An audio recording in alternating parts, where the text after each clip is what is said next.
Good afternoon, everybody. I'm Megan Castillo. I'm Town Hall's Program Manager. On behalf of Town Hall Seattle, the Mahogany Project, and Real Change, it's my pleasure to welcome you to today's live stream presentation of the 14th Annual Urban Poverty Forum. As we get underway, I would like to acknowledge that our institution stands on the unceded traditional territory of the Coast Salish people, particularly the Duwamish. We thank them for our continued use of the natural resources of their ancestral homeland. Thank you for tuning in. Town Hall is proud to be a community-focused organization and a place where we can share and sustain ideas and creativity, even if that means we can't gather in person. I'd like to thank Celina Stewart and Angela Rae for appearing today to help make that possible. Town Hall will be continuing to produce virtual content this fall, and many of our past talks are available in video or podcast form on our digital media library. Town Hall is adding new events and podcasts every day. Upcoming programs include Suzanne Nossel and Jinwa Mingetsu about defending free speech, Dr. Madeline Levine about being a parent during a current epidemic and preparing kids for an uncertain world, Setsu Mahita about the great benefits of immigration, and more. Town Hall and the nonprofit community at large have been put under significant strain due to the event cancellations and ever-changing landscape. We hope you will consider extending your generosity to help support us during this difficult time by making a donation by clicking the donate button at the bottom of your screen or becoming a member. You can make a donation online or text Town Hall to 44321 to give. There are a number of resources that are being shared this afternoon about the fight to vote, as well as access to the full Suppress 2020, the Fight to Vote film. You can view information about fighting voter suppression by clicking the green Fight Voter Suppression button at the bottom of your screen, or visit today's event page on our website at any time to view those resources. For viewers who want to watch this broadcast with closed captioning, we recommend viewing our stream via our YouTube page. To enable real-time closed captioning, click the CC button in the bottom right corner of the video player. The video will be available for rewatching immediately following tonight's broadcast. This afternoon's program will be about 2 hours, including Q&A. Celina and Angela will select questions for those submitted in the Ask a Question field at the bottom center of your screen. You can also vote on which questions will be addressed by clicking the arrow next to the question to upvote it. We cannot guarantee that we'll be able to address every question, but we will try to get to as many as possible. Please keep your questions concise and in the form of a question. Town Hall's work is made possible through your support and the support of our sponsors. Our Civic Series is supported by Real Networks Foundation, True Brown Foundation, KUOW, and Wyncote Foundation Northwest. Finally, Town Hall is a member-supported organization, so I'd like to thank all of our members watching this afternoon. Angela Rae is the CEO of Barringer Global Enterprise, a generalist firm that solves problems. She is also an Associate Press-winning television news journalist, host, writer, producer, and creator of original content. She has worked for the City of Seattle as a strategic advisor for the fire department and now for the Department of Neighborhood. Celina Stewart, Esquire, is the Senior Director of Advocacy and Litigation for the League of Women Voters, where she develops and implements strategies and policy positions. Her work has been featured in Time.com, Vogue.com, Politico, The Washington Post, and others. She currently serves on the board of the Bar Association of DC, the Women's Bar Association of DC, the NAACP DC, and was an American Bar Foundation Law Practice Fellow. Black voter suppression in the 2020 election is the subject of today's program. Please join me in welcoming Celina Stewart and Angela Rae. Megan, thank you so much. I really do appreciate it. And I want to welcome you all to the 14th Annual Urban Poverty Forum. What a joy it is to be here today. I wish we could be in person. Goodness gracious knows I do. I like to fellowship in person and shake hands and give hugs. But unfortunately, that's not what we can do right now. So I hope you give us a little grace, as we know technology can be a little fickle. We've got Josh working things behind the scenes, and he's quite the pro. So hang in there with us. We're excited about today's program. Let me tell you a little bit about the Urban Poverty Forum if you don't already know. It's an open dialogue around the systemic issues that do surround urban poverty, and the goal is to unite a diverse community to help devise solutions for Seattle and beyond Seattle. Some of the past events have focused on immigration, the relationship between militarism abroad and here at home, inequities in the prison justice system, and the new debt that disproportionately impacts the poor and those in underserved communities. Today, as Megan mentioned, we will be talking about Black suppression of the vote.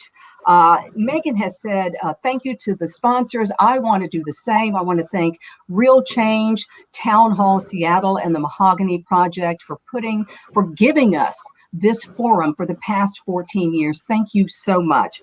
Also supporting us today, Central District Forum for Arts and Ideas. Thank you, Sharon Williams. Cheap Seattle Club, City of Seattle Office of Arts and Culture, For Culture, and Shun Pike. And a huge thank you to Brave New Films and the director Robert Greenwald and his crew for allowing us to see his new documentary, Suppressed 2020, The Fight to Vote. We're going to get into that. It's a very, very excellent documentary. In the meantime, let's bring in Celina Stewart, Senior Director of Advocacy and Litigation for the League of Women Voters. Celina, as I looked at your biography, I realized that everything you have done in your life has led you to this very moment. Welcome. Hi, it's so great to be with you all today. And thank you, Angela. It's so nice of you to say. Yeah, you're something else. So talk to me about your role with the League of Women Voters. So in my role, I really manage a few buckets of work. One is the litigation. So I oversee all litigation in the federal space that happens across the country with our leagues. And so we have 50 state leagues plus DC. And then in the community, we have over 850. So we're in every congressional district around the country. And so anytime any of my affiliates or any of the leagues bring litigation in federal court, then I stand with them, helping to do that work. And then the other side of my work is advocacy and education. So we are obviously on the Hill because our offices are located in the DC area or in DC. And so we do a lot of lobbying on the Hill to move the work that's important to us. And so pushing back on voter suppression, but also forwarding, being proactive in things that communities around the country just need in order to thrive. So that is a part of my work. And then we have a redistricting campaign. Redistricting happens every 10 years. And so this is the year that we are gearing up to do that in 2021. And so I oversee the People Powered Fair Maps campaign for our organization, which is really trying to push for redistricting reform all over the country. And redistricting is an issue that is so important. And it really, when I look at the history of voting in America, Celina, it is the history of the journey of African Americans. Yeah, I mean, very much so. And so I think when we're talking about suppression, we also have to have a conversation about power because those really very closely tied. But yeah, voter suppression has been happening for decades, right? This is nothing new. It's that it has a different face and it looks a little different based on the times that we're in. And so we've noticed now that the tools have changed in 2020 and the tools have expanded. But also redistricting and the process of redistricting has changed so much. And that's why gerrymandering is able to be so precise now. And so these are all things that we, can be overcome by voting. I think voting is so, so important. It's one of the tools that we have to mitigate the damages for our personal lives and also in our communities. So very, very important. Absolutely, Celina. And let's just talk briefly about the history of voting in this country. And when I look at Reconstruction, it really was like a 10-year period where Black men had the right to vote and they could also serve in Congress, and they did. And then the feds left the South, and the South began another reign of terror by bringing in Jim Crow laws. Yeah, Jim Crow laws, I think everybody has heard that term, but that's the process of segregating people by race. So that's why we had, water fountains that said for Black people and other ones that said for white people, and bathrooms and restaurants and things like that. So that's the Jim Crow era that we're talking about. But yeah, so I think that it's very, very important to kind of trace it back. I think Reconstruction is a good time to do it. But even before there, we had things like poll taxes, where when African Americans showed up to vote, they had to take a test to show that they knew enough to exercise their constitutional right, while other individuals did not have to do that. White individuals in this country did not have to do that. And so you had tests, and then you also had to pay to vote, which is a problem. And we see modern day poll taxes too, that we have to squash because it's illegal to have that to vote. You should be able to, or you must be able to exercise your constitutional right without barriers. And so it's really important that we continue this work and continue the conversation. Because I think that if you're not in this space every day, sometimes you may not know the tools that are being used even against you or people that you know to disenfranchise and create barriers for you to exercise your rights. And so we have to be very cognizant of that. So anything from poll taxes to voter purges, like are you checking your registration? I think we'll see some of that in the movie, in the documentary, but there's all these different things that happen in order to suppress people. And it's more than just the act of suppression. It's also the psychological impact of feeling like your vote doesn't matter or that it won't matter and discouraging people from voting. That's all a part of the voter suppression spectrum. And so I'm glad that we're having this conversation today to really talk about it. And hopefully we can shed some light on some things, but also share information that people are not aware of. So I think that's very important. I hope we can accomplish that today. We definitely will. Thank you very much for being along to help us do just that. I want to go ahead and read verbatim what the 15th Amendment says. It was ratified in 1870. Quote, "The right of citizens of the United States to vote shall not be denied or abridged by the United States or by any state on account of race, color, or previous condition of servitude." That was ratified in 1870. And again, beautiful words that say exactly what should be happening, but no, it doesn't apply to African Americans. Yeah, African Americans have definitely been targeted for decades, and partly because of the power that we bring to the vote. When we show up, representation changes, the conversation changes, the agendas change. And I think that's really important. I think now we have, that's broadened. Like there are Latin American and Latinx people who are disenfranchised. We also have Asian Americans who are disenfranchised. We have young people who are disenfranchised because they are so grounded in what they know is right. And so I think that, but all of it is awful. I definitely think Black people in this country have really bared the brunt of that, just because our positioning in this country is different. It's different when you immigrate to a country, right, and you go through the naturalization process. That's a choice. But African Americans in this country, for the most part, were brought over here on a boat, enslaved, and brought here for labor. And so that process of becoming naturalized, if that's what we want to call it, or gaining citizenship in this country, true citizenship, has been a process. And I think that we have to have a real conversation about that process, the impact that it has economically, emotionally, psychologically, and all of those things. Is really important to dissect if we're going to have a real conversation about how to dismantle systematic racism in the country. You mentioned poll taxes, and I wanted to go ahead and point out that in 1964, the 24th Amendment outlawed poll taxes. And then a year later, we had the Voting Rights Act signed into law by Lyndon Baines Johnson. And then I'm going to fast forward ahead to 2013. What happened in 2013, Celina? Yeah, it was a really, really rough year, wasn't it? Yeah. So in 2013, we had this decision, Shelby County versus Holder, and Holder was the acting attorney general at the time. And so we had this case that essentially said, racism doesn't exist anymore. We don't need the Voting Rights Act because so much has changed. We elected a Black president. So we clearly can't have racism in this country anymore if we're able to elect an African-American individual to the top spot in this country. But what I think they fail to realize is that we are not in the place where it is appropriate to let go of those things. And I think we saw that immediately following the decision when states like Texas, Florida, Georgia created these really strict voter ID laws to limit and disenfranchise more people because of this decision. And so that decision essentially said that we don't need oversight anymore. Racism doesn't exist. And if it does, It's up to Congress to go back and make a formula that's more present. And so the Voting Rights Act formula that we had went back 25 years, or more than that, really, back to 1964. And in those jurisdictions that had a history of voter suppression and creating laws that targeted Black and brown people in this country without any oversight.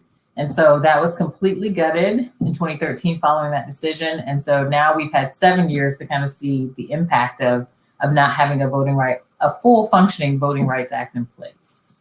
And we saw that the minute this decision came out, like instantaneously, you had 34 states enacting some form of voter ID law. Now it's within hours. Within, like, lickety split. And so you're going to tell me that United States Supreme Court wants to tell me that racism doesn't exist anymore? That's insane. Yeah, that was a really tough decision. It's a tough decision, and we still feel the impact of that decision now. And tell that decision specifically impacts us how? Because the Voting Rights Act of 1964 prohibited states, especially who had a history of discrimination, prohibited states from putting in act laws that affected voting without some type of oversight from a court. And so the court was the overseer for those jurisdictions like Alabama, Texas, Georgia, parts of Michigan, that had these really heinous laws that disenfranchised thousands and thousands of people. And so I think that one of the most important things is that protection's not there. We have gotten around it, I think, as in the civil rights community, the voting rights community, and pushing back and using other parts of the Voting Rights Act. But the real strength of that act was gutted by having Section 5 gone and the formula that attached under Section 4B to be eliminated. And so how has redistricting been impacted by this? So 2013 happened just after the redistricting cycle. So the last redistricting cycle happened in 2011. And so the next will happen in 2021. And so what you saw is just a slew of lawsuits in the last decade trying to correct many of the maps that were gerrymandered across the country. I think, Pennsylvania had an awful gerrymander. We were able to challenge the map in Pennsylvania through a state law provision. And so because we were able to use the state law to overturn that map, we got a new map. And what did you notice in 2018? In 2018, the delegation completely changed. You had more women elected to Congress than ever in that area, more people of color. And so it became a very different type of electorate that emerged after that map was changed. And so we did the same thing in North Carolina. We won both levels, trial level and then appellate level, and then we went to the Supreme Court, and it was a loss in the Rucho v. League of Women Voters in North Carolina. So that was really bad. What the court said in that instance is, this is a political question. We're not going to deal with gerrymandering, or at least partisan gerrymandering, because it's too political, and this should be left to states. And so what it meant is that no longer could we go before federal courts and have these type of claims. And so what we'll likely see in this next redistricting cycle is whether or not gerrymander is put in the costume of racial gerrymandering, which the bill will oversee. And so it's a lot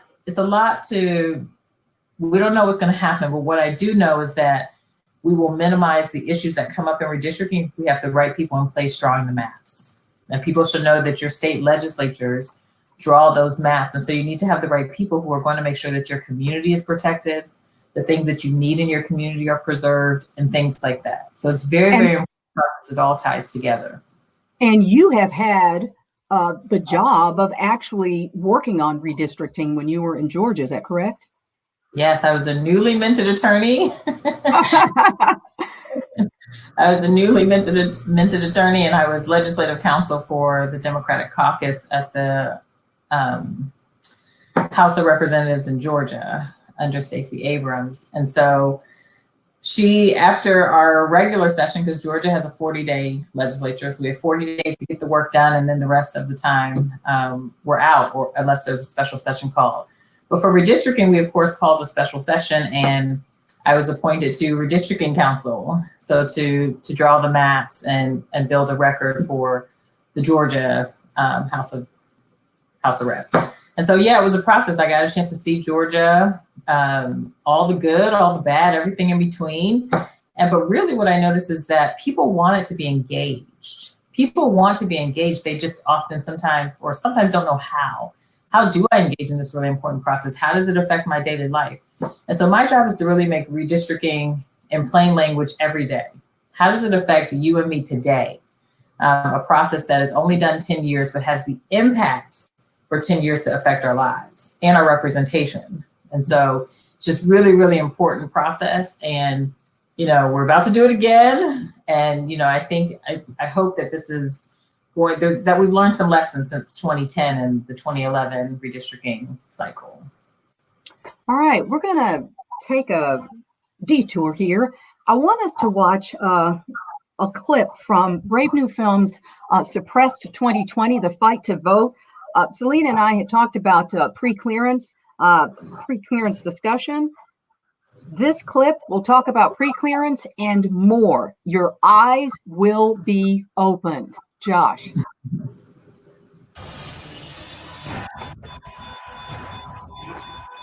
How will I be able to vote without putting my life in danger? The Black Lives Matter actions make voting more important than ever. This health crisis become a constitutional crisis? Am I going to be able to vote in November?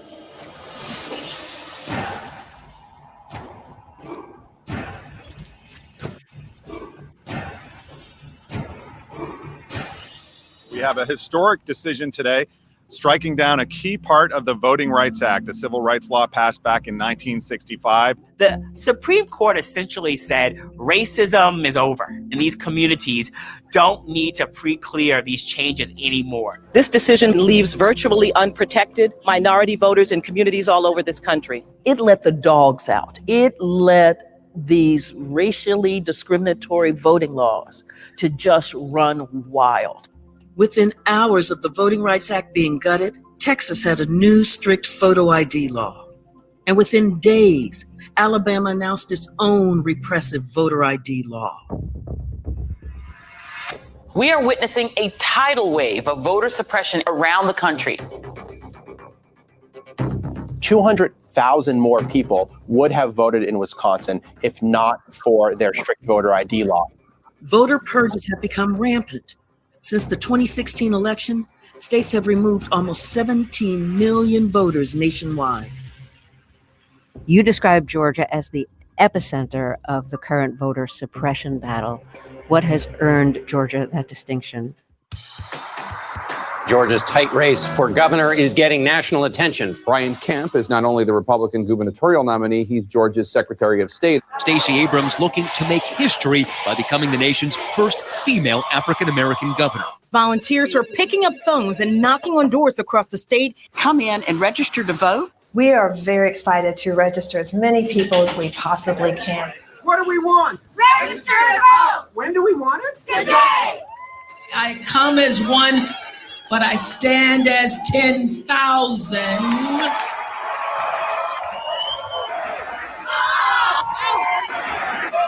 Pull back that veneer. And you see something really rotten happening. It's almost like termites coming in. They're in the wood. They're eating the wood away.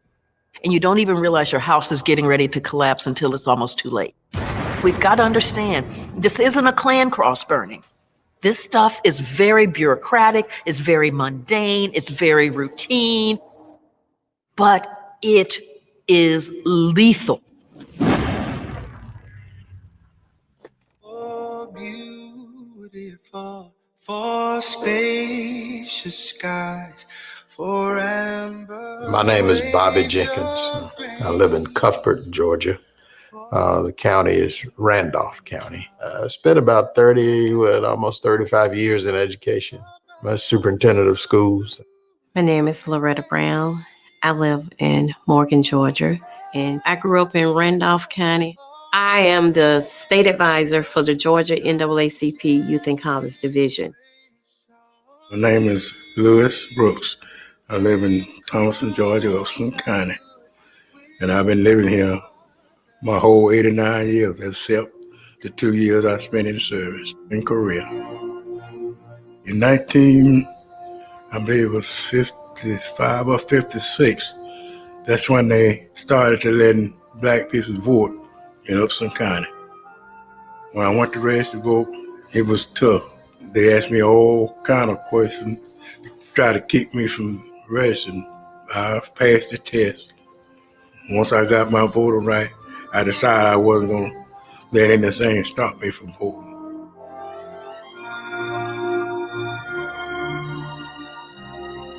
Because I used to walk. You go up the street here, across the next street over there, I walk over there and walk back and vote. And I didn't miss a voting, except when they closed the poll. I'm a citizen. It's my right to vote and speak my opinion.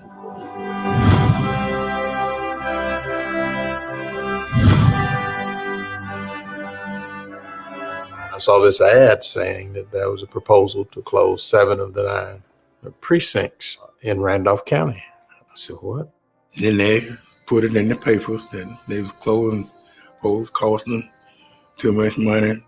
First of all, Randolph is a poor county. Just to give you an example of what it would mean, there's a community benevolence a little north of town. Had that precinct been closed, some of those individuals would have to go 30 miles round trip in order to vote. It would have been a terrible hardship on our poor, on our elderly, and on those who are least able to afford transportation. No, I got disabled and I couldn't do no driving. I know I couldn't afford to go that far to vote. This was in a black neighborhood. It made me feel like they would close it down to keep the black people from voting, because most black people vote Democrat. They only closed one white voting place. Everybody from out here in the black side go clean over there to the white section to vote. We're human. And we have our rights to vote just like anybody else. Voters in Randolph County, Georgia are outraged. Randolph County residents expressed their concerns with the Board of Elections. Our citizens turned out in full force. Big problem. They were behind us 100%, trying to keep those polling places open. Convenience of the voter. You all are not considering that at all. There's no disenfranchisement for the African Americans. I went to the meeting, find out that they were trying to close 7 of the precincts. Got to stand up. You cannot allow this to continue. They gave a couple of reasons, saying it would save money.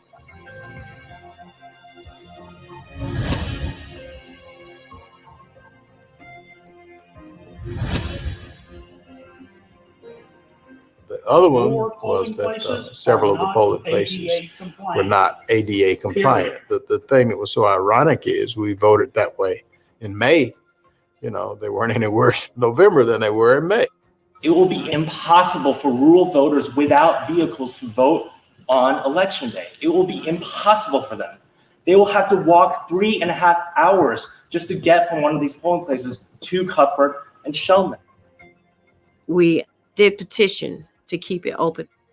Pressure from the residents, civil rights organization, speaking up, speaking out.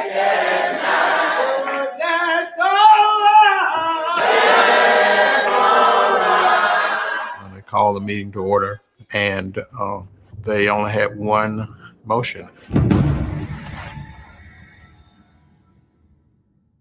They voted to keep them open. The news of what was happening here in Randolph County went worldwide. The incident that we experienced threw the spotlight on everything else that had been going on. You know, we find out that in the state of Georgia, there were over 200 other polling places had been closed. If you move a poll 4 miles, it is the equivalent of a 20% drop in black voter turnout. That's what shutting down these polls means.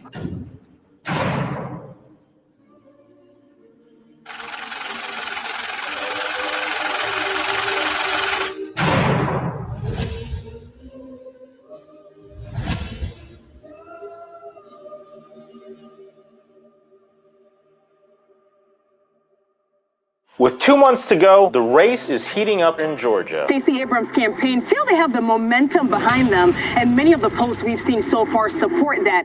You know, the Democrats are working hard, registering all these minority voters, and if they can do that, they can win these elections in November. There's no law in Georgia that requires the Secretary of State to process voter registration forms on a particular timeline. Kemp withheld putting the names of thousands on the voter registration list until after the election. 80% were African Americans, Latinos, and Asian Americans. Routine yet lethal. Mundane and routine yet lethal is, I believe, what the comment that somebody made. Celina, how in the world is it possible for somebody to be Secretary of State while they are running simultaneously to be governor of that state? We see the harm that Kemp did. Yeah, I definitely think that there was a clear conflict of interest there. And in other states, people stepped down, you know, and that's typical. You step down when you're running for higher office, especially if you're overseeing the very process of your election. But no matter how much public pressure came, you know, that did not happen. Him stepping down did not happen. And I do think that it was very harmful. And I think that the perception of power is very clear, though, that, you know, he wanted to oversee this election, and he wanted to maintain some control because he had a stake in it. And so I think that the most horrifying thing is that the great thing in Georgia was that there was so much resilience, right? There were people who showed up. The lines were crazy long, which is a whole other problem. But the fact that people turned out and wanted to be heard through their vote, I think that is an incredible thing that should be acknowledged. The other piece is that, you know, across the state, there had been about 53,000 additional voters who had been registered for the first time or who had re-upped their registration. And that election came down to 54,000. Like, it was very, very close. And so I think that there was clearly voter suppression happening in Georgia in 2018. I don't think anybody can dispute that. I know some people would, but it just isn't true. There was voter suppression in Georgia, and it continues to happen. We saw it even in the primary. So 2 years later in a primary, we're still seeing these tactics come full force in Georgia. And I hope that the Georgia voters continue to be resilient this upcoming election, because their voices and votes are needed. Did you hear the way he talked about us registering all of these minority voters? Sir, you are not a good person. I mean, this is incredible. This is absolutely incredible. I am so glad that we are having an opportunity to view this documentary. My next question is, if Section 5 were still in existence, do we think that we would still be seeing this kind of tomfoolery that we're seeing in Georgia? I think it certainly could be tried. It wouldn't be successful. All of the strict voter ID laws across the country that have happened since 2013, you probably would have eliminated 3/4 of those from happening. And so the Section 5 is so critical, so important. And we continue to push for the restoration of the Voting Rights Act at the League because it's just so important. We are not there yet. I think that the political climate that we see now and how hostile it is evidence of the fact that there are still some protections needed, especially as we go into another redistricting cycle. But in general, the Voting Rights Act was one of the most transformational and amazing pieces of legislation that we have passed in this country. The fact that we leveled the playing field for so many people and made sure that the barrier to voting was eliminated or reduced, lowered, is so important. And so it was a huge loss. I think we continue to fight for it. And the way to overcome a lot of the things that's happening is to turn out to vote. Absolutely. 100%. Absolutely. Let me ask you about the current Supreme Court. How do you think the current Supreme Court will handle a lot of what is happening with respect to Black voter suppression? So I think we've seen the court make some surprising decisions. Well, for me, some of the decisions that came out of the Supreme Court this term were surprising. You know, the LGBTQ case in making sure that Title IX applies, Title VII applies to all of those individuals, and you can't be discriminated on that basis. I think that was a really, really important decision that came out of the Supreme Court this year. But there are other decisions that have come out, and I think I'm not really sure how the court's going to treat voter suppression and Black issues before the court. And we'll see if there's an opportunity to bring those cases. A lot of those cases are federal cases. And I know that many people in many legal organizations in the civil rights community, we weigh whether or not that's the right place for us to adjudicate our claims if it's not a friendly court to us. What excuses have you heard for polling places being shuttered? Because if you looked at the figures that they listed in the documentary, $4,000 is the cost of closing a poll, but Georgia was happy to spend $18,000 on Christmas decorations, and I love Christmas. But are you kidding me? What? Yeah. That's crazy. The holidays are important, right? Right. The holidays are important. But, you know, are the holidays more important than a constitutional right? You know, I think that I think the answer. Say no to that. But it does show you where priorities are, right? Mm-hmm. I think it's a great example of what priorities are in this country or what some people are prioritizing for sure. And so, yeah, we need to take a look at that. I think Randolph County, which we just saw in the film, 7 out of 9, that's 77% of the locations in that one county. That's amazing, especially when you have 62% people of color. And then you just have so many voters in that area who are disenfranchised because they can't travel 15 miles to the next polling location.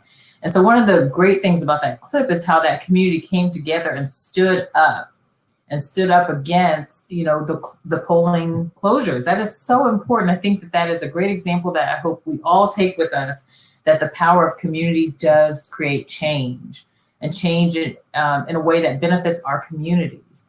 Voting goes beyond just casting a vote as a person or whatever. I'm voting, and I think many of us do, for your nieces and nephews, your children, people in your family who can't vote. And so it's so important to think about that collective. I just love that part of that clip, the collective power that they pulled in order to create change. I am with you, and it's so funny. I was going to mention Randolph County when you just did. Seeing the community at that meeting, seeing how they handled themselves. No, we're not screaming and yelling. We are articulating and talking to you and blah, blah, blah. And next thing you know, they made a difference. And as you said, I hope that we all can take from this, that we can make a difference if we hold steady. And really, there is so much to be said about power in numbers. It was just an awesome portion of the documentary, and certainly gave me some hope. And then to find out that 214 polling places have been closed since 2012, that's insane, because I have no doubt that the majority of those are in districts where people typically vote Democrat versus Republican, because what you see is a different voting experience that whites have versus the rest of us. Yeah, it's interesting what you said about Randolph County, because they were so classy, but they had every right to be screaming and hollering. Absolutely, absolutely, because that's awful. I think the other thing about that is, I think the number of polling locations that close, it's just astronomical, right? Mm-hmm. And so we know that it does happen. It is targeted. This is intentional. Where it's happening, how it's happening, and all of those things. So how do we push back? And I think, you know, some people who might have been in that situation may not have even realized the power that they have in pushing back and saying, no, we're not accepting that. We're not accepting 7 out of 9. We are a community. We want to be able to vote. We've been voting. The gentleman in the film had been voting ever since he came back from the war. He's 89 years old. So he has a long history of voting. And he's walking. He's walking Yes. to vote. Yes. So which just shows incredible fortitude. And so I think, it's so important to lift that example up and for us to be thinking, what is going on in our community that we can collectively organize to make sure that we protect? And whether it's something as simple as a pothole in your area hasn't been fixed for years. Do we need to come together and say, hey, we deserve good roads? That increases the amount of money I have to pay for my car when I go over this crazy pothole. It slows my because people are trying to navigate this. So big or small, whether you think it is big or small, I think the power of a collective is just so important to take away from that clip. Agreed. And, for some reason, I started thinking about busing when I was watching this clip, because a lot of times what happens is they'll close a polling place, they'll close a school in a Black neighborhood, and then send us to the white neighborhood. And I think that was part of what was happening as well. Yeah. One of the things that was really disturbing in Georgia in particular, it happened in other places, but Georgia, is front and center, is the closure of polling places without notice. Mm-hmm. So had received, you receive every time there's a voting cycle, here's the day to vote, here are the hours for your location, whatever. And so you show up and there's literally chains on the door so you cannot get in, and signs saying this is no longer a polling location, but no information about where to go, like where to go. And so people in that moment have to figure out, where do I go to figure out where my new polling place is? Do I go to the Secretary of State, Board of Elections? But in the clutch, when you're just trying to get in and out to vote, maybe you're going to work or coming back from work, or you have to pick your kids up from daycare, that's a lot. It's a burden for a voter to have to do that. And so one of the things that I think is so important is, understanding that COVID is going to cause some places to consolidate. There's not going to be all of the polling places that we have, but we need election officials to be thoughtful about the number of people who are being served by those areas and having adequate, accessible options for people. And so I think, understanding that, but we also have to be vigilant as voters. Does it suck? Absolutely. It's more work for us, right? But to be vigilant about your registration status, to be vigilant about finding out where your polling place is, make sure. I even drive to my polling place the day before just to make sure, I know where it is, but all of those things. And it's one day that we get to vote. Obviously, there's a longer window if you choose to vote early, which I encourage people to do. But it's, this is a really important day. And so I would just say be as vigilant as possible. There's many communities that do have buses and shuttles that are picking people up to go. We want to make sure we check into that, especially if you're less mobile or you need a transportation option. All of those things matter. And so the earlier you can put together your election day plan, the better, because you'll be more prepared to pivot if something goes wrong. And I think I love what you just said, is having an election day plan, because I was thinking, I'm like you, I do the same thing. I drive by my polling place, I'm excited the night before. I'm like, I'm going to be there at 6 a.m. It's just really important. Like you said, it's extra work. We shouldn't have to do it, but you know what? We got to do what we got to do. This leads us into our. It's right. This leads us, Celina does a good job of leading us into our next clip. We're going to look at purging the voter polls and absentee ballots. Keep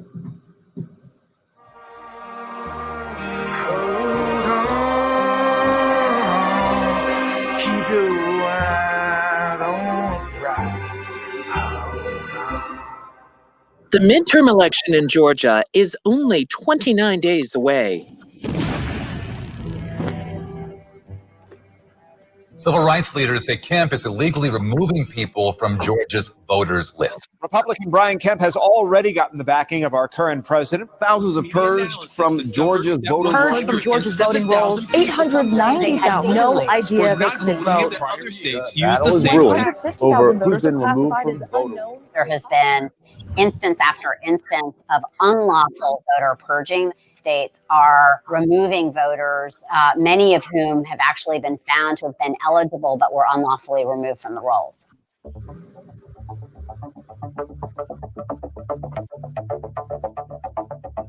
received the purge notice. So I open it up and I read the first sentence. I, along with 380,000 Georgians, received the same notice. That's an especially pernicious way to prevent people from voting, because once you register to vote, you would think that you should be able to remain on the rolls. And once you're removed from the rolls, you cannot vote.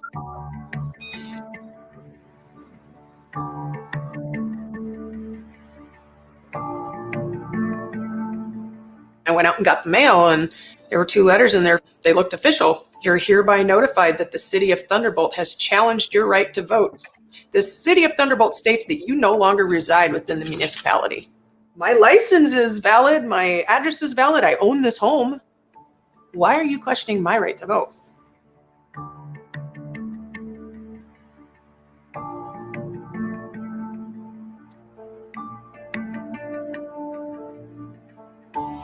You know, the purges, they've been going on for decades, maybe over a century in this state.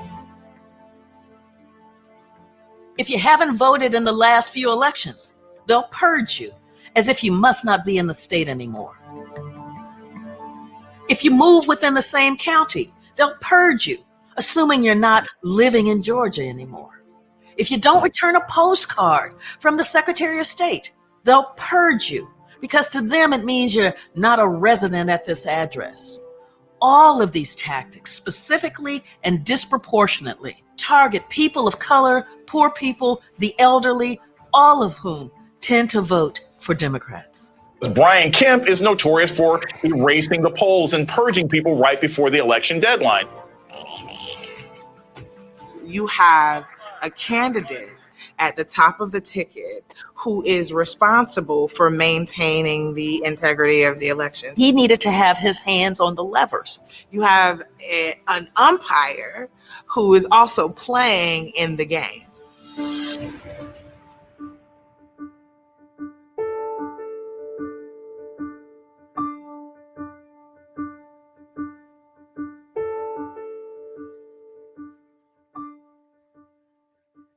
Less than 20 days away from the midterms now. The race for Georgia's governorship is a toss-up. Literally is a dead heat.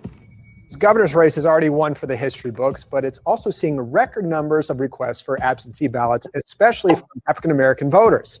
At a time where we're seeing roughly almost half of the people who've turned in an absentee ballot are people of color, that's a really, really good sign for Stacey Abrams. We caught them off guard by running such a large-scale program and mailed 1.6 million African Americans an absentee ballot application. In this midterm election, the absentee ballot requests are even outperforming presidential years. So that is startling and eye-popping and something that we need to dig in on to see what's going on there.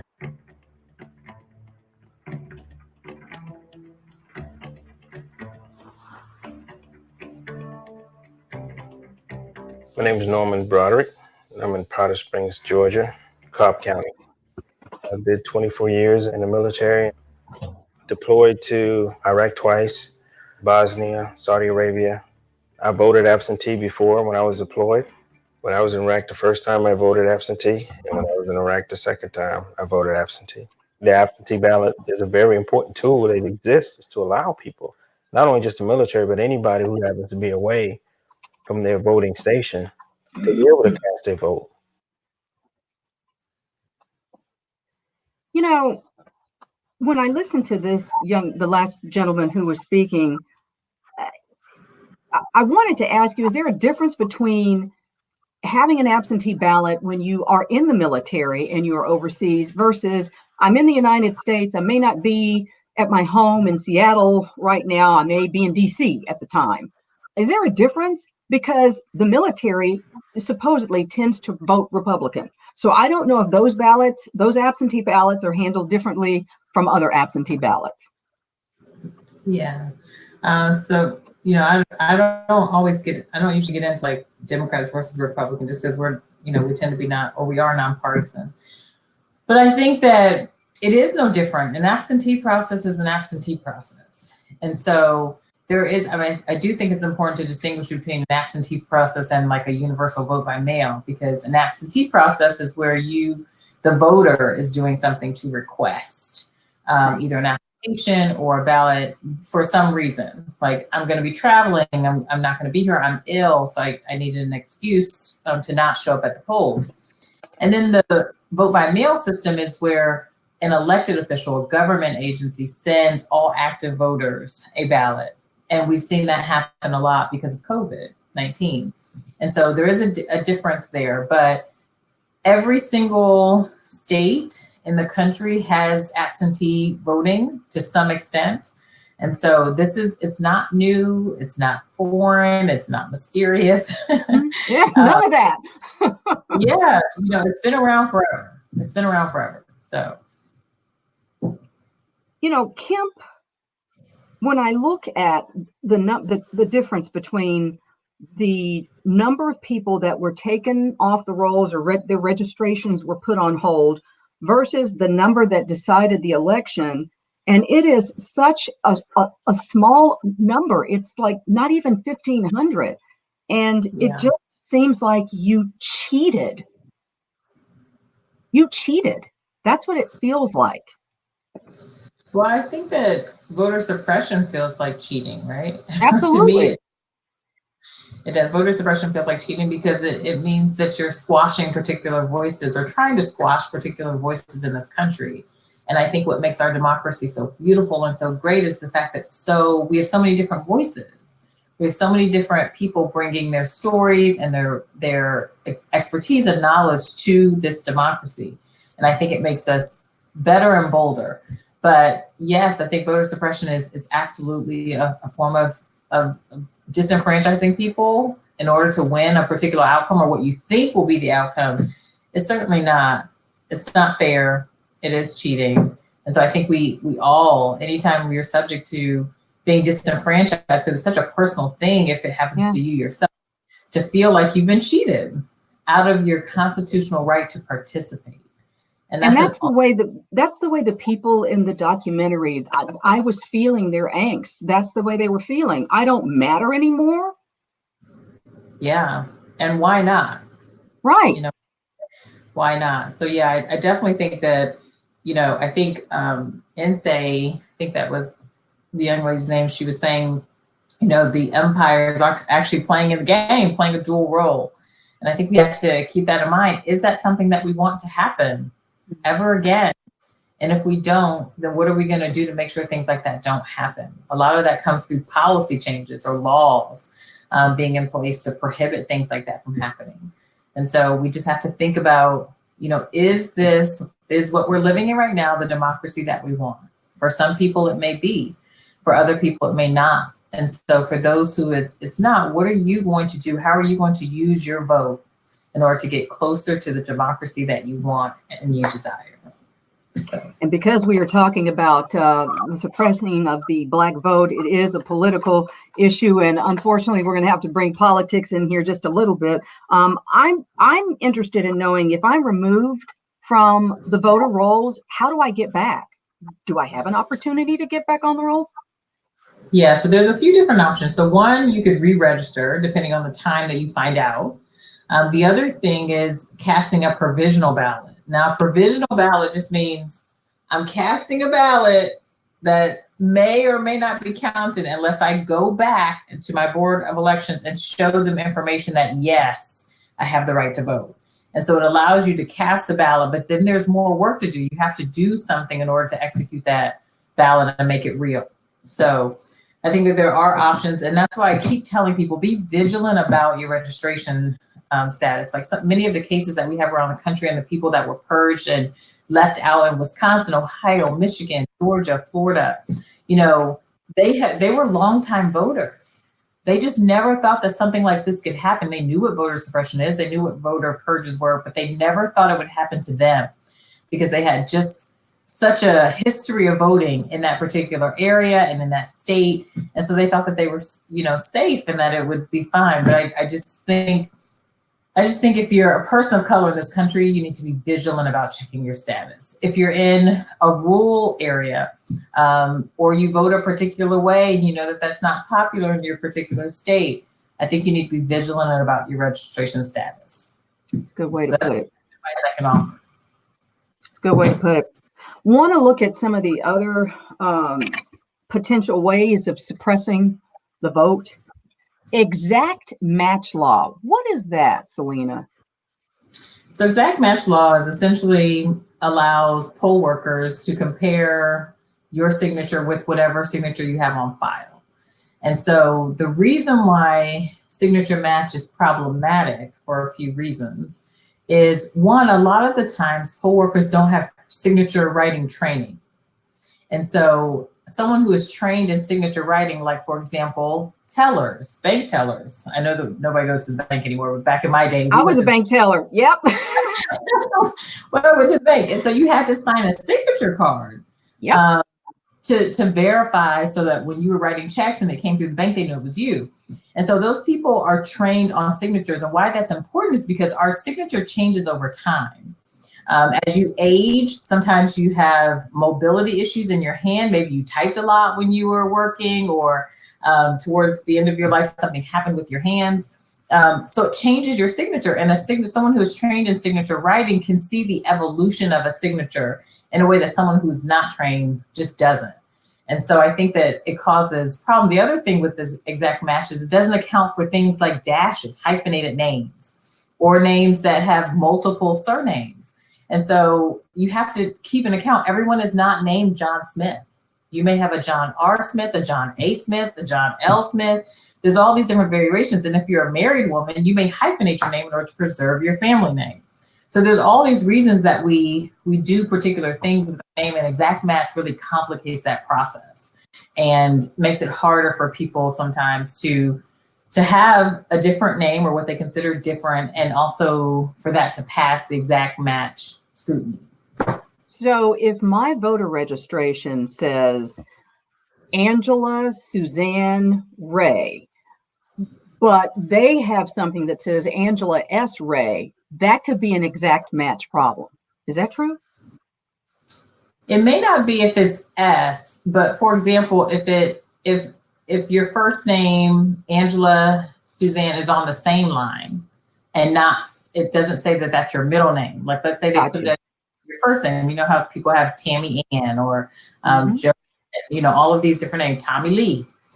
People have these combined or double names. If it's like that, then it could be pushed it could be pushed out for signature match.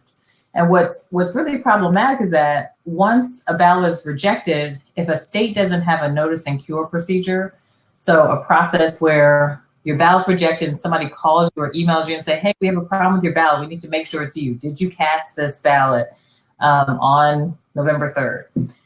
And so it gives voters an opportunity to say, yes, I did intend to cast the ballot. That is mine. I want it to be counted. And so it causes all of these issues. And then there's a few ways to mitigate the damage, but overall, I think signature match causes more problems than it does, more than it helps. When I was in college at University of Texas in Austin, I would work the polls. And, students are oftentimes really messed over when it comes to voting.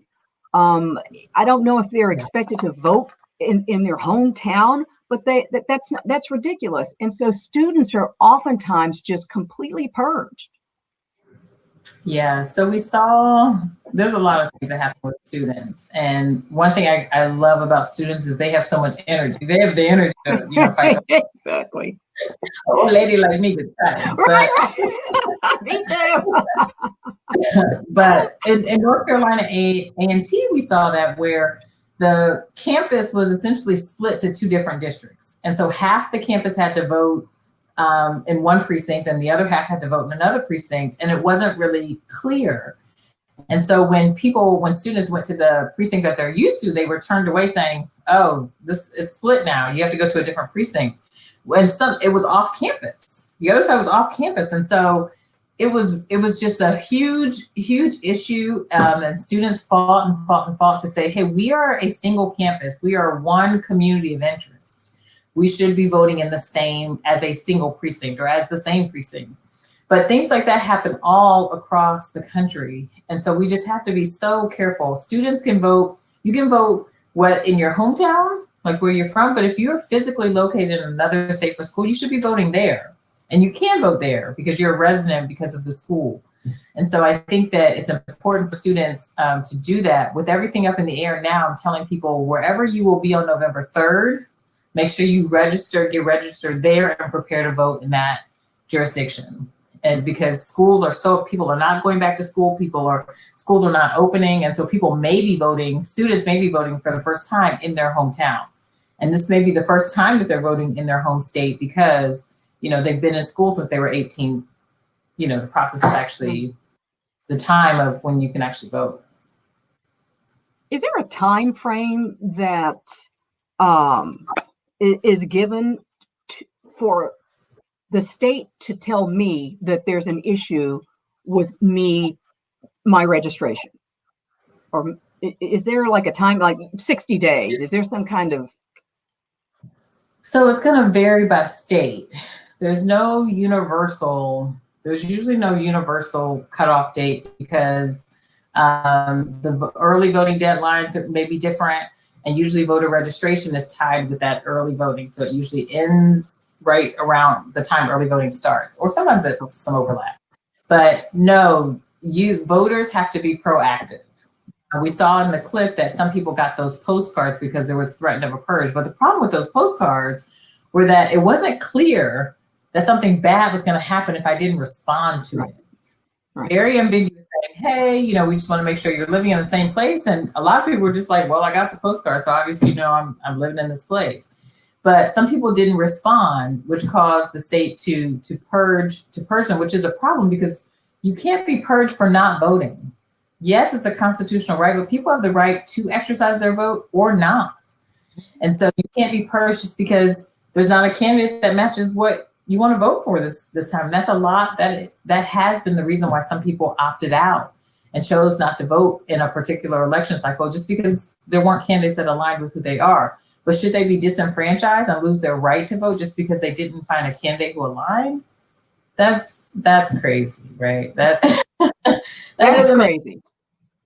So you talked about a little bit, and this is the worst, waiting in these long lines where people are standing in line for 5 hours, for 7 hours, they're leaving because they got to go back to their job. We're in the middle of COVID, and we've seen some elections where people are standing in line, these packed lines. They got their mask on, they're trying to distance themselves. This is going to be a hot mess, and the waiting in line is unacceptable. Yeah, the long lines are a form of voter suppression because it's meant to discourage people from standing in line.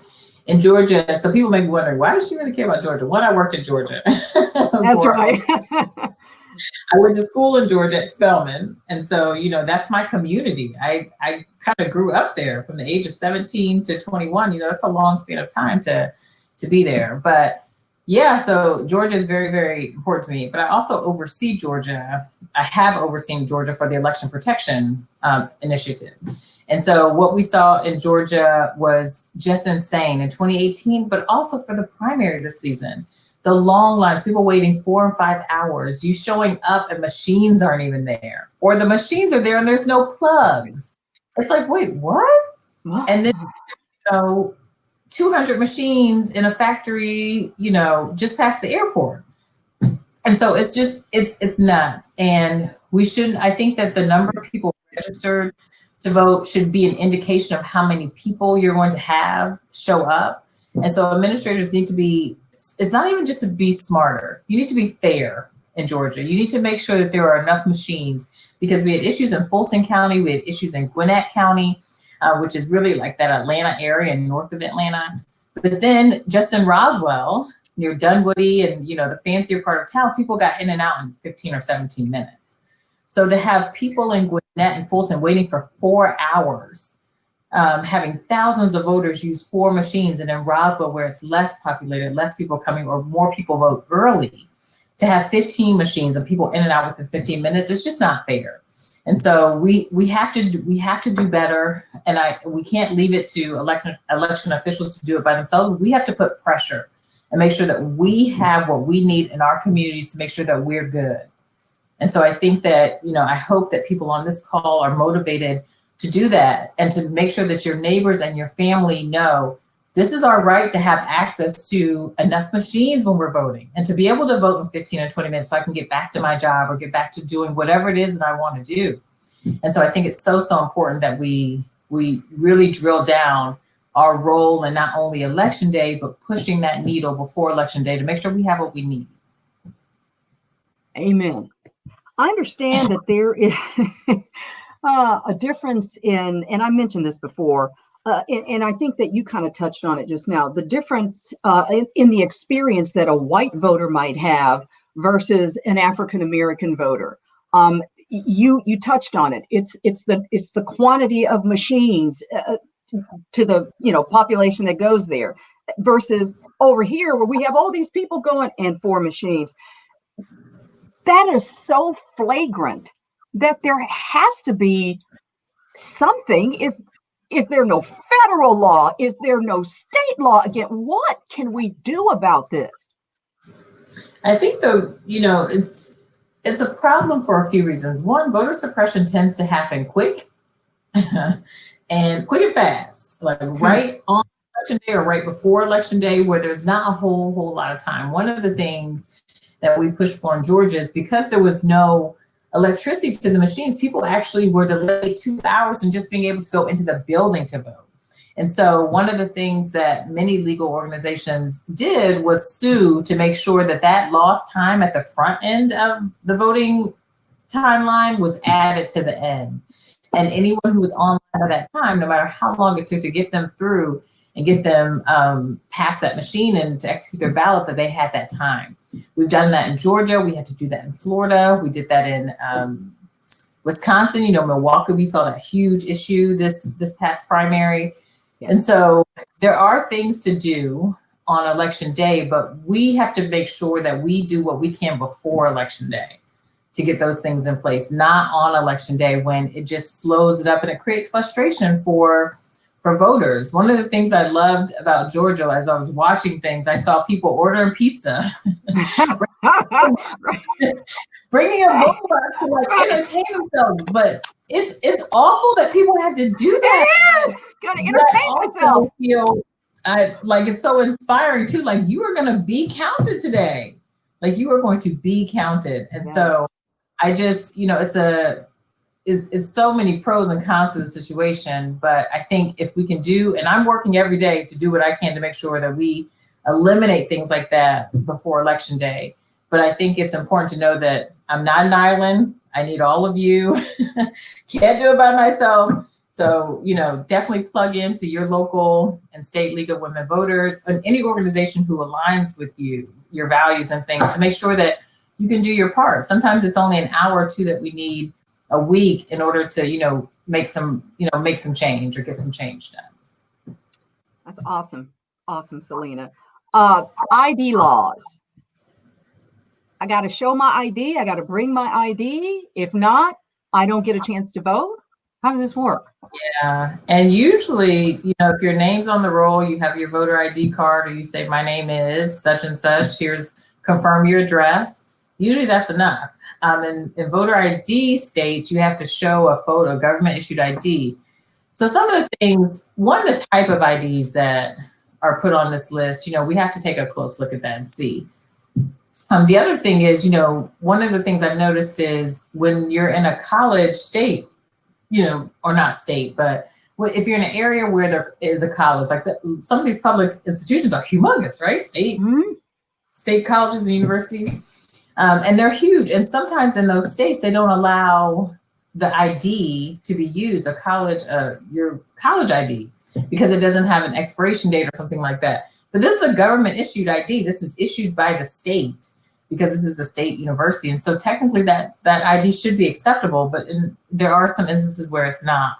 And so we just have to be thoughtful about who is the population here, what are the IDs that they are most likely to have, because we don't want to do things that disenfranchise people and get IDs that force people to, one, go get a new ID or to get an updated ID.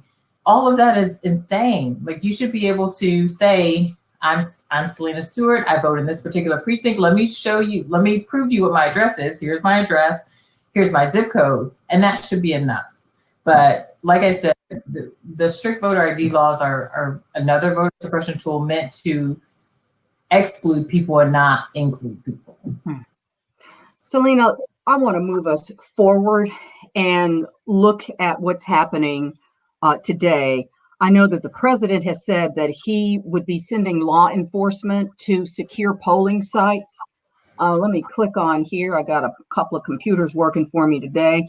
The acting DHS, Department of Homeland Security Secretary, has said, no, he cannot send agents to polling sites. He does not have that authority. So that is incorrect. That is something that this man is saying will not happen. But I thought that we needed to mention it because it is something that Donald Trump has said will happen. Now let's move into the present time, 2020, and how your life has just really been crazy with all of these cases coming down. So can you tell me about what you consider to be the most consequential case to come down that will impact voting in 2020, in particular, Black voting suppression being addressed? Ooh. Okay. There's a few. I mean, I definitely think that Shelby still has a detrimental impact on us without having a Voting Rights Act in place. This will be the first redistricting cycle since the 60s that we have not had a Voting Rights Act in place. So 50 years that we've gone with that protection, more than 50 years with that protection. And so now it's going to be gone. So I think that is probably one of the important ones. And then the Rucho case. I think partisan gerrymandering and the inability to bring those cases before federal courts to look at whether or not federal laws are being violated, the 14th Amendment, the VRA, those are two consequential cases that, it just burns me that those cases are, have had such a detrimental impact, and that it's going to take way more work for us to put those things back in place and restore those. So help me out here. You said you can't bring cases to federal court. Tell me again, what cases can't be brought to federal court? So any partisan gerrymandering claims. So once we finish redistricting cycle, if there are maps that have either packed everyone together, packed Black voters together so that they have more than enough votes to elect whoever their person of choice is, or if it's scattered, if they scatter Black people out so that we don't have enough power to elect our person of choice, any of those things, if it's based on party, if a particular party of voters are disenfranchised, we can't bring those before federal court anymore. It has to be handled in state court. And I think it's handicapping because a lot of the claims that we're bringing is that we have a 14th Amendment right. We have a First Amendment right to vote, which is sacred. And then we have the Voting Rights Act, which particularly pushed back on schemes that disenfranchise Black folks. And so not having that in place is going to be, it has been hard, but we'll see what happens in 2021 because we're still going to litigate. We're still going to litigate it. Still going to litigate. Yeah, because we want maps to be great. We hope that people come through with fair maps, but we know that there are opportunities not to, and that there are laws that make it easier for people not to. And so we have to be ready to protect. There was recently a case in Rhode Island. What was the extent of that ruling in that case? So in Rhode Island, that was about, I think, the signature. Oh my God, I'm forgetting all of my cases. I shouldn't have asked you about a specific one. No, it was about something that has to do with voter suppression. Yeah, so in Rhode Island, I believe it was lifting the witness signature requirement. Yes, it was. In a lot of states, in order to execute an absentee ballot, you have to find two witnesses to sign off. Or have a notary. And who's trying to do that right now? Like, And there are people who have immune systems that just can't be around a ton of strangers, right? So I think that it's a barrier, creates a barrier during a pandemic like this when you have to go find 2 people to execute your ballot. And then the notaries, it also puts notaries in an unsafe position because they have all these strangers coming to get things notarized. And Absolutely.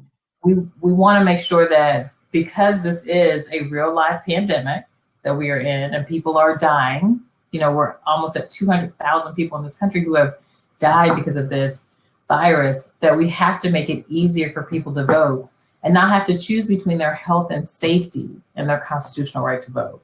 So we were very, very grateful to have that requirement waived, which means that people can just sign their ballots, do a little statement at the end saying, this is me, seal it, drop it off, or however you're going to get it back and be done. And so we want to make sure that as many places around the country allow for voting to be easier and not harder for people.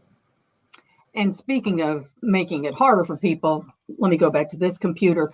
Governor of Tennessee has made it clear that he will strip the right to vote from some protesters. This came down yesterday at 1:24. So any protester who was camped out on state property, they're like, we're going to potentially arrest you and not allow you to vote. Wow. That's not legal. That's not a thing. No, you have a right to protest in this country. Protest is a protected and sacred right in this country. We've been doing it for years. This is not anything new that happened in 2020. Protest has been happening forever. And so but what is the point of that? The purpose is to discourage people from challenging things that they don't like the government is doing. And that is what democracy is. Democracy, even though you love your country and you love the fullness of the country, you also have the right to disagree. You also have the right to disagree with how things are going and not be penalized as a citizen in this country by having your vote challenged. Like, that is one of our most sacred rights in this country. Because of a protest, because I don't agree with you. Come on. That's crazy. I'm gonna leave that over there. I'm gonna follow up with that though. Listen, I want to talk to all of you out there. Hello. Celina and I would like to go ahead and ask you guys. We're opening up questions. So Josh, can we open things up so folks can start entering any questions they might have for Celina? In the meantime, while that's happening, Celina, I thought it would be remiss if the two of us did not discuss the 100th anniversary of women getting the right to vote, the 19th Amendment. Wow, yeah. What a great day. August 18th, 1920 was for women. Yeah. Not all women, but. Yeah, it's a complicated story. All of American history is complicated, right? Yep. People are complicated. Situations are complicated. Our history is very complicated. So the League of Women started on February 14th, so Valentine's Day of 1920. So just 6 months before the ratification of the 19th Amendment. And it was amazing. Our founder, Carrie Catt, had this vision to enfranchise 20 million women in the country. And I think for me, what's most powerful about that is that there were only 39 million women in the country at the time. So it was very bold to say, I want to franchise half of the women in this country and not just give them the right, make sure that we have the right to vote, but also educate women about the process, the electoral process, which I think is so important because women didn't have access to education like that. And it was considered a man's world. Politics was a man's thing, not a woman's thing. And so it was amazing. And, I think one of the complicated pieces of that history is that the 20 million people were more likely white women that the league was aiming to enfranchise. Black women were not included in that. We didn't get the right to vote until, many decades later. And so we were excluded, even though, behind the scenes, we were working with the league and other organizations to move this movement towards women enfranchisement. And I think that it was we were left out of that story. But one of the things I can say about Black women is Black women are not deterred, right? Undaunted, we continue. They're going to find a way to make their voices heard, whether they are on the front lines or not. And they kept pushing. And I think the civil rights movement wouldn't have been what it was without the women who were pushing behind the scenes, and making sure that the men who were representing or were the faces of the movement understood what we needed out of it too.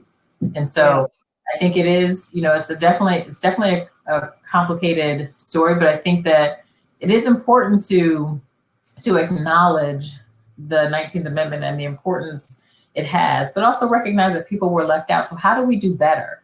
It's not a criticism, it's not pointing fingers and say people are bad, but how do we do better now? And making sure that as we become more inclusive and make sure that this democracy is more inclusive, are we making sure that the right people are at the table? Are we making sure that our sisters and brothers who have traditionally been excluded from a lot of these conversations are now included? Because it changes the conversation, it changes the policy, it changes the direction that we're going. And so I think that that's so important. History is what it is. There are a lot of things that are not perfect about it, but how can we do better as we move forward? Great Americans such as Sojourner Truth and Harriet Tubman were a part of conversations about the women's movement. Sojourner Truth delivered her very famous "Ain't I a Woman" speech. I just want to make sure that we understand history and that we understand that what ended up happening is that the Black male vote ended up being pitted against the white female vote. And so what happened is that the 15th Amendment, of course, allegedly gave Black men the right to vote for a hot second. And then the women decided to become allies with the racists in the South, because what Southern men felt is that the vote of white women could be used to neutralize the vote of African Americans. And so that fraught history between African American women and white women. From my understanding, as feminists still kind of exists today, but I think it's important to understand the history and where we come from. 2020, there are 127 women serving in Congress, 22 are Black. As of August 6th, 2020, at least 130 Black women are candidates for major party in Congress, including 117 for the House and 13 for the Senate. Woo! This is awesome. You want to get something done? Call a Black woman. Not too much. Celina, as I think about the 19th Amendment and all that women have been through, I'm thinking about Kamala Harris and the fact that she has made history as an African American woman and a Southeast Asian woman. But I'm also looking at the way, as a woman, she is being talked about and treated, whether it's the press or whether it's other people. And of course, we've got there are accusations out there. Oh, she slept her way to the top. She couldn't be smart and intelligent and gotten there on her own. She's not Black enough. She's not Southeast Asian enough. Aunt Jemima, Joe and I'm not going to finish that. Just the things that women have to put up with. Hashtag Me Too, hashtag Time's Up. I mean, it's so wonderful when we can come together and when we are all on the same page and when we can fight the good fight together. And that's just something that I just want to throw out there for all of us women. We need to fight the good fight together. So there's that. We got some questions. Go ahead. I think it's awful how she's being treated. And I think we have to be careful about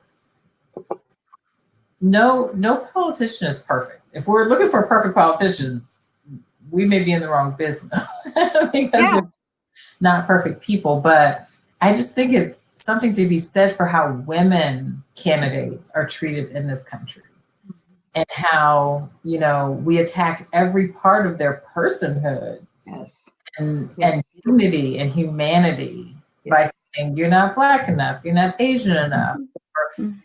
She is like an old racially charged name. And they bill them south. People know what this means. And so whether you like her or not, I think that we have to be cognizant about how she's being treated as a woman, a political figure in this country. And would Absolutely. Would this happen to a man? Yes. No. Yes. No. Let's get to some questions, Celina. Christy has written, what about here in Washington, where we don't really worry about polling places being closed because we vote by mail? Exactly right. What can we do here? And is there a way for us to help keep policymakers accountable in other states where they do have polling places? Christy, thank you for your question. Yeah, and I think that's a really important question because it is different when you're an all vote by mail state, right? And so I think that the opportunity there is, there may be more, even though Washington has always been a vote by mail state, there's even an uptick here. So you have more people wanting to register who have been registered in the state. I think it's almost double-digit increases in Washington.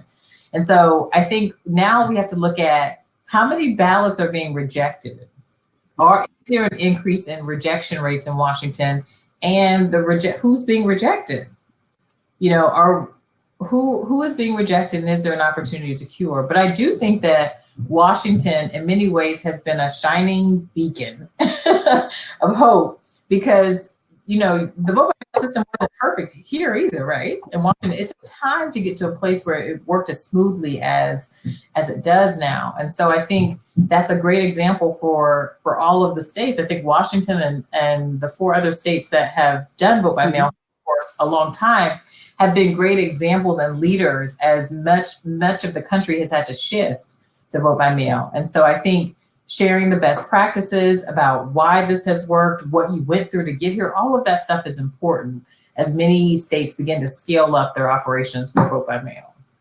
And Laura Gardner, let's go to your question, which hits on what you're talking about. Washington state has all mail-in voting. Why have so few states, especially states that are considered progressive, like New York, adopted all mail-in voting? Laura, thank you so much for your question. Celina? I mean, I wish I had a crystal ball. I wish I, but I do think that this is going to prove to be a good opportunity for a test run. Just as many companies and nonprofits are shifting to working from home, because that culturally, that's a culture shift. People go to the office in the United States still, but I think that this will be a really good test run for, can we do it? And I think once states have to scale up and see how it works and it working smoothly, that is reason to keep it going, right? And then also, it's a very safe way of voting. Many of the envelopes that you get have a tracking number, so voters can track it from beginning to end. You can see if there's a problem with your ballot. And so I think all of that's important. But I think this is going to be a really important and critical test run for the United States. And depending on how things go across the country, it really could shift how elected officials think about voting and how to make it easier for themselves. Because in this, you have to get more poll workers to do some of the counting, but eventually it kind of lessens the burden and the heat that we have on election day and so many people showing up if there is an expanded vote by mail option. Thank you, Celina. Christy, thank you. You've got a follow-up question. Exactly who is allowed to purge voter rolls? Is it the Secretary of State only? Good question. Thank you. Yeah, most of the voter purges come through secretaries of state, but we've had an interesting conundrum lately where third parties, we had a case in Michigan, we've had one in Pennsylvania, so Detroit and Pittsburgh and Philadelphia area, where third parties are coming in saying, hey, election officials, you're not purging fast enough. You're not purging enough voters. Gosh. Voters. And the problem with this is, one, maintaining clean voter rolls is very important to all of us. I think we all want the same thing. We want clean voter rolls because when you're sending out or printing ballots and envelopes, you want to make sure that you have the right number of resources to do that. So that is definitely important to maintain clean voter rolls, but we want it to be done responsibly. The National Voter Registration Act requires that it's done responsibly. And so I think for this, I think we just have to make sure that, one, it's done responsibly, Secretary of States do have the power to do it. I think that organizations like myself at the League and other organizations, we push back when those purges are not done responsibly. So, you know, in Michigan and Pittsburgh, they were saying these people are dead. So purge them. It's like, whoa. We don't know if they're dead. There's like 1,000 John Smiths. You're trying to purge John R. Smith, who's still alive, when John L. Smith died and he was off the rolls 3 years ago. So we would just want to make sure that it's done responsibly. That's the most important thing. Clean voter rolls, everybody wants them. Let's just make sure we do it responsibly. Something Donald Trump continues to talk about, and it is not true, and that is voter fraud. Can you talk to us about that, please? Yeah, so there has been this talk that vote by mail leads to all of this fraud. But of course, you know, the experts in this area, election experts, they've done some research for us, which is helpful. Yes. We have seen, so there's 330 million people in this country. And about 50%, somewhere around 150, 160 are people who tend to vote in the past, like collectively over the past election cycles. And of that, the voter fraud rate was 0.00036. And so that means not even close to 1%. So we're talking about a few thousand people who maybe didn't spoil their ballot, or there's some people who are returning citizens, and there are all of these laws that mean that they can't vote until a certain time after they're released.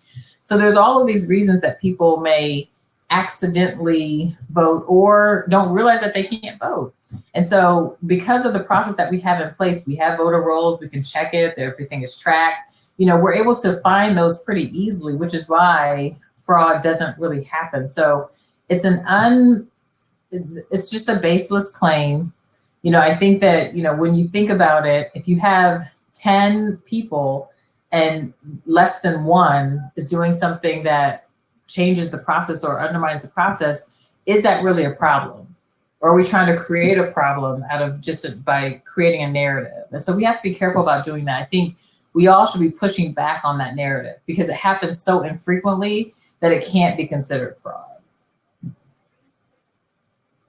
No, but Donald Trump continues to say that fraud exists, and I just don't understand how that can continue to be said when that is just not the case. So is it just fraud when it comes to mail-in ballots, or is it fraud just any kind of voting, whether I walk up to a polling place? Is that also fraudulent in his eyes? Oh, if you're asking me to, I don't know. I don't know, Angela. And I don't know what to say. I'm moving right along. That's what I want to do. I don't know. You're like, I don't know, Angela, keep it moving. Oh, something just got upvoted. I lost what I was looking for. Let's see. Hold on. I got it. Okay. My friend, this is from Miss Ann. Hi, Miss Ann. My friend was planning to pick up completed ballots and deposit them for people who are differently abled or aren't able to make it to the ballot box. Is that legal? Hey, Miss Ann. So yeah, there are many organizations and individuals who deliver ballots on behalf of others.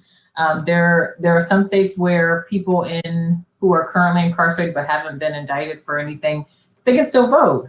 And so a lot of times there are organizations that go there, help those people fill out their ballots, they sign them, seal them, and then the person is a custodian to deliver them. And it has been perfectly fine and legal for forever. So yes, it is. It just depends on the state. You have to, whatever the state laws say as far as custodial, being a custodian for other people's ballots, those are the rules I have to follow. Because they differ so much, it's hard for me to tell you like a bright line rule for that. But usually, can't think of a state that doesn't have a custodial law, but most states do have them, and it's just you follow a particular procedure. Like all of them are signed and sealed on location, put in an envelope, sealed, and then the custodian takes them and drops them off at the Board of Elections or the post office or wherever. Okay. From Martha Meyer. Thank you, Martha, for joining us on YouTube. Related to how voter suppression actions happen shortly before voting is to occur, are there ways to educate ourselves on common actions that are taken to suppress the vote in our areas?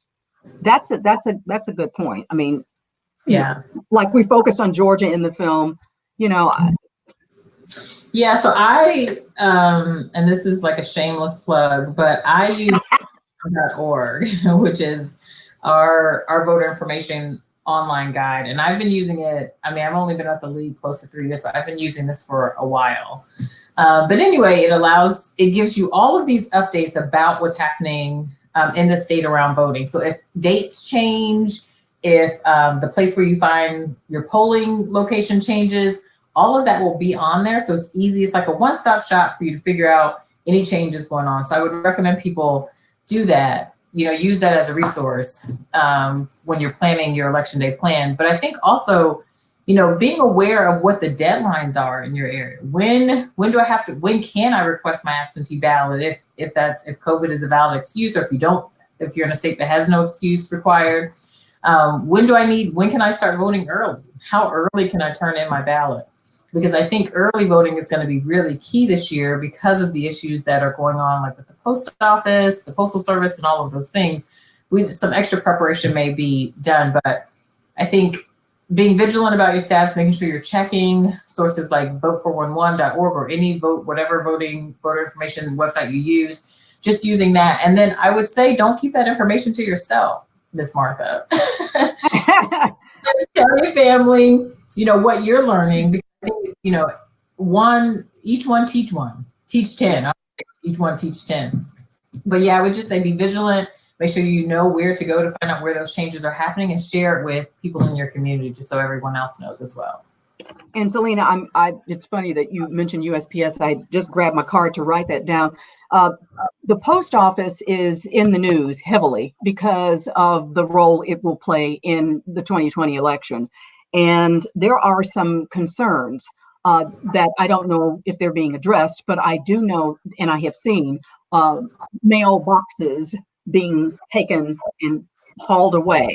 I thought I had an understanding that they were going to put them back and that they were going to make any changes to the post office after the election, but I'm not quite so sure. You got to keep reading every day because things change minute by minute.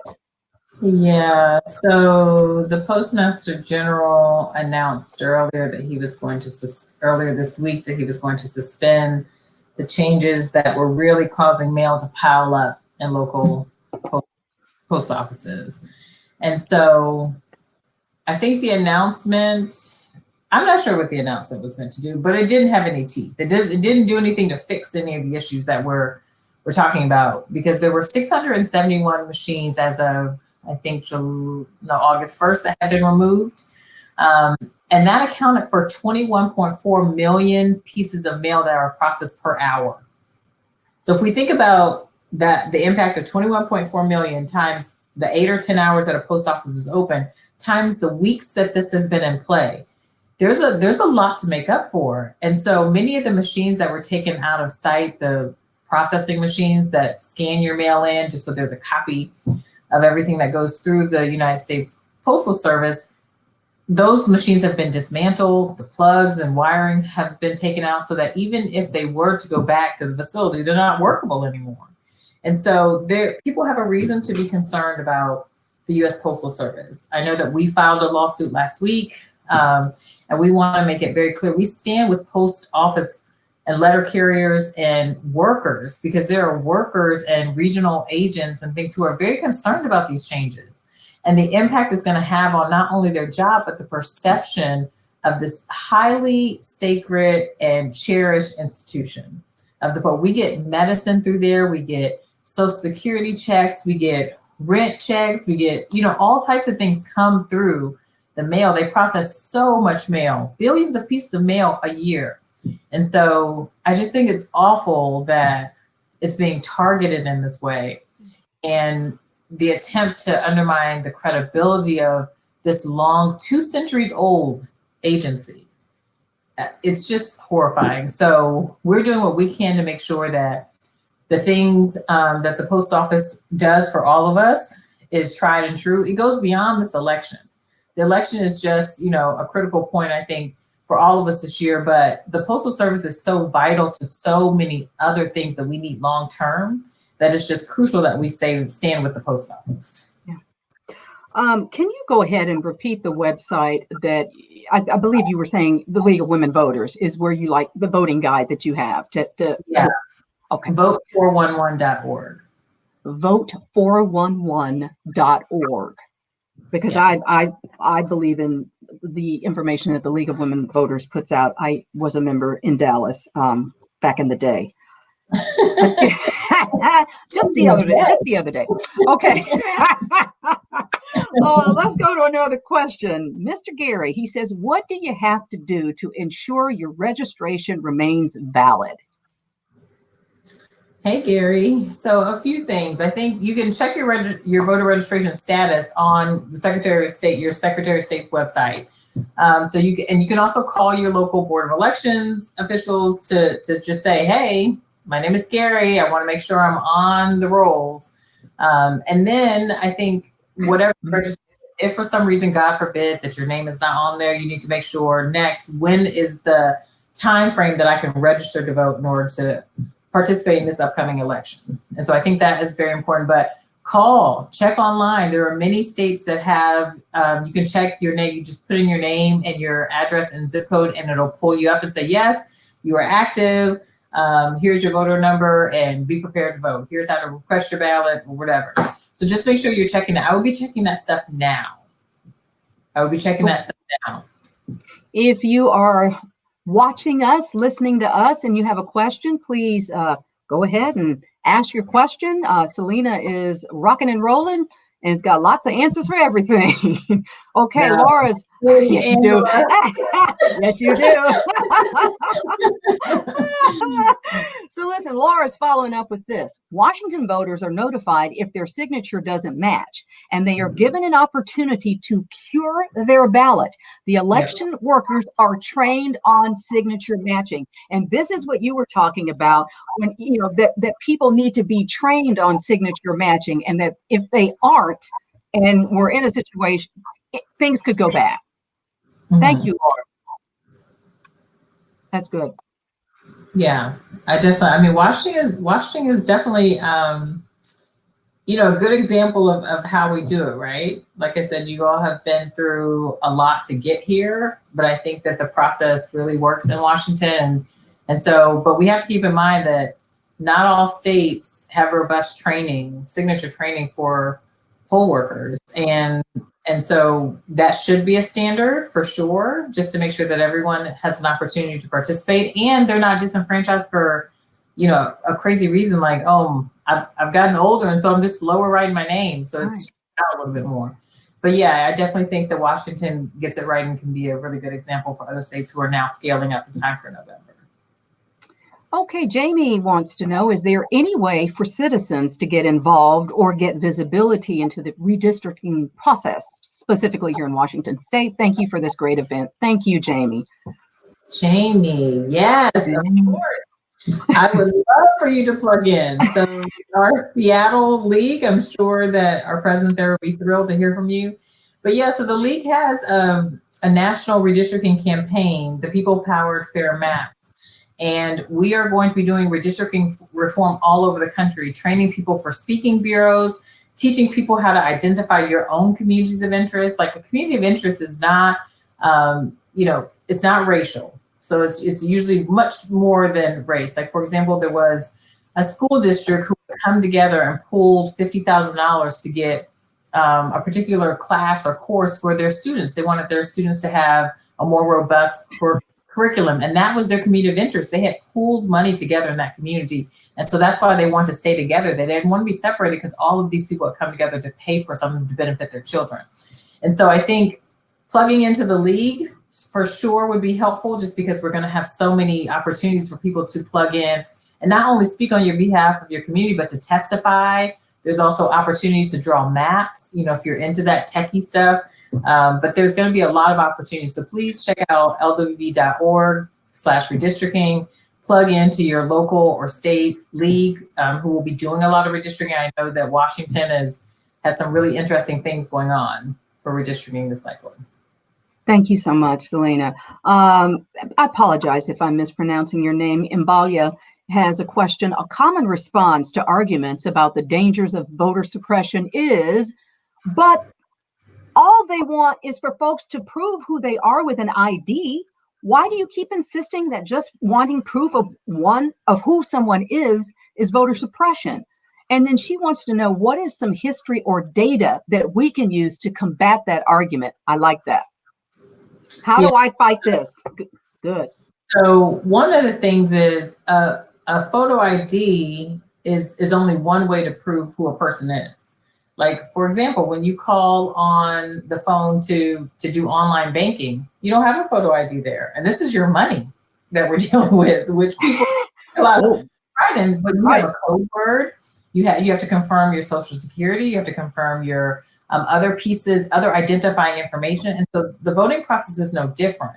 Is it required to have a physical ID with your photo on it? Absolutely not. For years and decades, we did it without that. You were able to prove it by saying and telling the person identifying information about your voter registration status.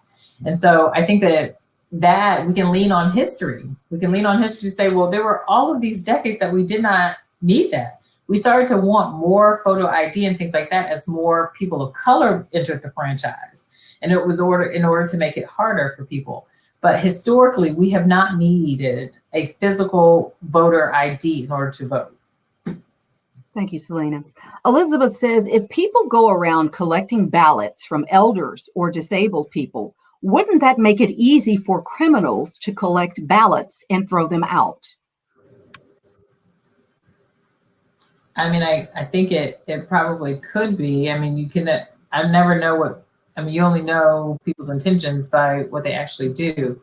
But I think that but we have to also understand that sometimes people in nursing homes can't make it to a polling location, so they have to trust someone to take their ballot. And if they don't trust an organization, maybe they trust a family member or someone who works at the facility with them, et cetera. It's not always a stranger that's coming in to collect these ballots and deliver them. It's often someone that we know, who we trust to deliver our ballot for us. But yeah, I mean, can bad things happen? All the time. We know that. We're of the age where we've seen enough bad stuff happen. Like, bad things can certainly happen, but I think that there are people who have to make a tough choice because they're not mobile, they don't have a vehicle, or they're just in a position where they can't go out to execute their ballot, and so they need another option. And so we just want to make sure that people who need options have them and can safely cast their ballot. Thank you, Celina. This one's been upvoted. Are there any groups, and this is okay, are there any groups / organizations that are currently working on removing restrictions on convicted felons, and whether Washington State would remove all current restrictions? Maine and Vermont, I think, both have 0 restrictions on convicted felons, even while they are serving their sentence, which is extraordinary. Yeah. And so, so one of the tough things about the returning citizens conversation is my view is that once people have paid their debt to society, they should be fully enfranchised, just like the rest of people who can vote. And so, you're right, Maine is definitely one of those places who has less restrictions on returning citizens coming back into the franchise. But there are lots of states working on this. Florida, I think many people are aware of the 1.4 million people who were re-enfranchised, returning citizens. And then the legislature went back and tried to undermine what people had voted for. So this was a ballot initiative that had been successfully passed. Make sure that 1.4 returning citizens had access to the vote. And so the legislature came back and said, no, the voters didn't know what they meant. They don't understand complicated matters like this. We're going to try and undermine it. And so had it not been for organizations like I can't remember his organization, but Desmond Meade, he's a huge activist in this area. But he led the People's Movement. I can't remember what it is. Sorry about that. But Desmond Meade leads like this amazing effort in Florida, and also there are organizations in Texas. The league has certainly been involved. This is like really important to many of our leagues across the country. But there are a host of organizations that are doing work like this. So I would just Google organizations returning citizens' rights, returning citizens organizations, and you'll find probably a ton in your area, and certainly nationally. If you all have questions, we are around in the corner. It's almost time to say goodbye. No. So let me see. I'm looking. I have a question for the people out there. Are you all registered to vote? Have you checked your status? Drop it in the chat box. I'm registered. I'm ready to vote for November. I want to make sure that all 70 plus people on this call have done what they need to do. Ooh, I see this thing. Absolutely. And since we are talking about Black voter suppression, I need to make sure that all African Americans out there, young and old, are registered to vote. You're 18 years old, go down and register to vote. This election is very important. All elections are very important. But I don't want to hear you moaning, groaning, and complaining if you didn't register to vote and if you didn't exercise your right to vote. That's just the way I am. And make sure Celina, your friends and family, your family especially, our family are the people that we're closest to. Check on your family, especially your nieces and nephews who may just be turning 18 and just entering this franchise. Make sure that they are registered to vote. Do what you can to help those who may need help in your own family and friends to make sure that they're participating in November. Absolutely. Excellent advice. And I'm just going to tell you what my mom used to do on election day. She would put me and my sister in the car, and then she would go load the car up with as many of our elders as possible, take them to vote, and take them home and make sure they were there safely. Thank God we have mail-in ballots here in Washington State, but let's also look out for our elders. That's really important because they have seen a thing or two, and we deserve to move our world forward in a positive way for them. And I just want to comment on something that Becky Dickerhook mentioned. In Washington, there are a lot of Native populations. Like I did some work in Yakima County, which has that beautiful reservation. It's just a beautiful area. And so, there's a effort to disenfranchise Native populations, understanding that they don't have post offices on reservations. It's limited resources as far as technology and things like that. So absolutely tailor it to what it impacts your community. The same thing happens in Montana, Arkansas, like where you have large Native American communities. But absolutely, you need to make sure that those people who are targeted or who are disenfranchised, that we come together and make sure that these people or everybody who can vote and does vote.